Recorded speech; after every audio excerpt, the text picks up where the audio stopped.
শ্রীকৃষ্ণ লীলা। শ্রীকৃষ্ণা লীলা বলতে সাধারণত ভগবান শ্রীকৃষ্ণের জীবনের বিভিন্ন কাহিনী ও ঘটনাবলীকে বোঝানো হয়।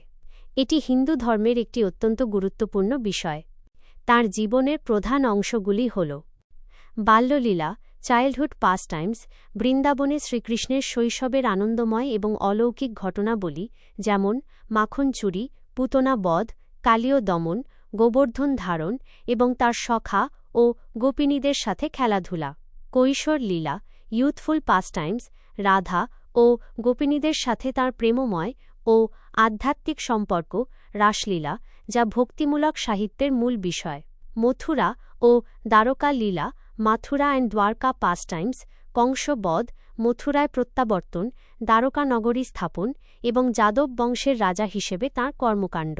মহাভারত লীলা, মহাভারতা পাসটাইমস, মহাভারতের যুদ্ধে পাণ্ডবদের পক্ষে সারথি হিসেবে তাঁর ভূমিকা এবং অর্জুনকে দেওয়া শ্রীমদ্ ভগবদ্গীতার উপদেশ। এই লীলাগুলি বিভিন্ন পুরাণ, যেমন ভাগবত পুরাণ, ব্রহ্মবৈবর্ত পুরাণ এবং অন্যান্য গ্রন্থে বিস্তারিতভাবে বর্ণিত আছে।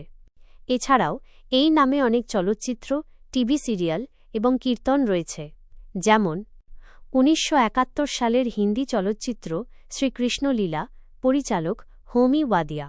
বিভিন্ন বাংলা ভক্তিমূলক সিনেমা এবং টিভি সিরিয়াল, যেমন জি বাংলা।